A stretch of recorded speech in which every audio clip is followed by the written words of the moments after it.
আওয়ামী লীগ সরকারের আমলে কোথাও কোনো অরাজকতা এবং অগ্নিকাণ্ডের ঘটনা ঘটলে সেখানে টিভি চ্যানেলের সাংবাদিকদের ক্যামেরার চাপে ফায়ার সার্ভিসের কাজ করতেও সমস্যা তৈরি হতো, যেটি আমি নিজে নিজ চোখে দেখেছি। সেই ঘটনাগুলো বনানীতে, গুলিস্তানে যখন ভয়াবহ অগ্নিকাণ্ডের ঘটনা, সেখানে দেখেছি ক্যামেরাগুলো, টেলিভিশনগুলো একেবারে প্রথম থেকে শেষ পর্যন্ত লাইভে সম্প্রচার হতো।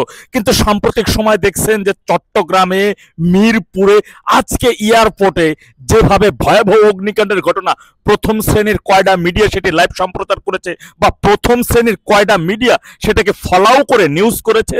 দেখেছেন এখন পর্যন্ত এই এই ডেভিল ইনুস সরকারের অধীনে এই সকল দালাল মিডিয়াগুলো কিভাবে আপনারা প্রতিনিয়ত পুকুর পাড়ে আপনার লাশের সারি পাচ্ছেন, আমাদের জেলেদেরকে আরাকান আর্মিরা কিভাবে ধরে নিয়ে যাচ্ছে, যুক্তরাষ্ট্রের সেনাবাহিনীরা অবাধে বাংলাদেশে আসছে যাচ্ছে, কোন দিকে হচ্ছে, প্রথম শ্রেণীর কয়টা মিডিয়া সেইগুলো লাইভ সম্প্রচার করছে, এগুলো ফলাও করে নিউজ করতেছে। মনে রাখবেন যে সকল মিডিয়াগুলো দেশের কল্যাণের জন্য, জনগণের কল্যাণের জন্য কাজ করে না, সে যে সকল, তার মানে এইসব মিডিয়াগুলো এই দালালের এবং দেশদ্রোহীদের সহযোগী হিসেবে বিবেচিত হয়। এখন দেশের জনগণের চিন্তা করা উচিত এ সকল মিডিয়ার বিষয়, তারা কি কি সিদ্ধান্ত নেবে। মনে রাখবেন বিশেষ করে Bangla vision, NTV, Jamuna TV, 21 ETV, Amar Desh পত্রিকাতে আমি সাথে একটা পত্রিকায় মনে করি এটা গুজবের একটা ভান্ডার রয়েছে, যুগান্তর পত্রিকা, কালের কণ্ঠ পত্রিকা, এই পত্রিকাগুলোর বিষয়ে আপনাদেরকে কিন্তু একটা চূড়ান্ত সিদ্ধান্ত নেওয়া উচিত বলে আমি মনে করছি এবং অচিরে এই সিদ্ধান্তগুলো বাস্তবায়ন করা উচিত। দেখুন যমুনা টিভির যে চেয়ারম্যান, এই যে সালমা ইসলাম,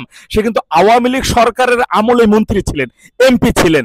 তাই এখন তার এই টিভি থেকে প্রতিটা মুহূর্তে কিভাবে তারা আওয়ামী লীগ, ছাত্রলীগের এক একজন সাবেক নেতাদেরকে নিয়ে বিভৎস তারা গুজব ছড়াচ্ছে। আজকে এই যে এত জায়গায় ভয়ঙ্কর রকমের যে অগ্নিকাণ্ডের ঘটনাগুলো, এই সকল মিডিয়া একটু ফলাও করে দেখানোটা তাদের নৈতিক দায়িত্ব, কর্তব্য ছিল কিনা বলে আপনি কি মনে করেন? তারা এইগুলো কোনো কিছুই ফলাও করে প্রচার করে না, কেননা ডেভিল ইনুসের সরকারের ভাবমূর্তি নষ্ট হবে বা ডেভিল ইনুস সরকারের প্রতি জনগণের ওর যে অপকর্মগুলো যা করতেছে, ভিনদেশীদের কাছে বাংলাদেশের মানচিত্র যেভাবে বিকিয়ে দিচ্ছে, আজকে পুরো দেশটাকে জাহান্নামে পরিণত করতেছে, এই ধরনের নেগেটিভ তথ্যগুলো যেন জনগণ জানতে না পারে, দেশের মানুষ যেন সঠিক তথ্যগুলো জানতে না পারে। সচিবালয় সহ দেশের বিভিন্ন গুরুত্বপূর্ণ স্থানে যেভাবে মুহুর্মুহুর অগ্নিকাণ্ডের ঘটনাগুলো মেটিকুলাস ডিজাইনের মাধ্যমে ডেভিল ইনুস ঘটাচ্ছে, যেভাবে দেশটাকে মানে আজকে লাশের সারি সারি রাস্তা আনাচে কানাচে যেভাবে পাওয়া যাচ্ছে, আর এগুলো সহযোগী হিসেবে কাজ করতেছে এই দেশে থাকা লুকি এদকর মিডিয়াগুলো। অথচ এই মিডিয়াগুলোকে, সাংবাদিকদেরকে আমরা কি সমাজের দর্পণ বা আয়না বা জনগণের হয়ে কথা বলা বা জনগণের কণ্ঠই ধরিনি বা এই ধরনের ভাবে তাদেরকে আমরা সম্মান দিয়ে থাকি।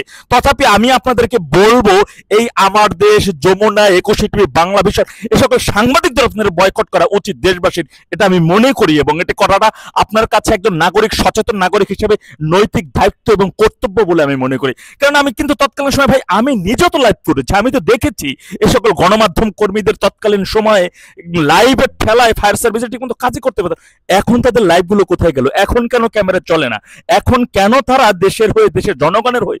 আমার কাছে তো দেশ আগে, জনগণ আগে আমার কাছে, তারপর হলো বাকি সব আদার্স।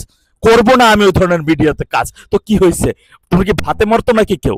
যাই হোক, আমি বলবো দেশবাসীর এখন এই মুহূর্ত থেকে সচেতন ভাবে এ সকল মিডিয়ার বিরুদ্ধে ব্যবস্থা নেওয়া, এ সকল মিডিয়ার বিরুদ্ধে সোচ্চার হওয়া।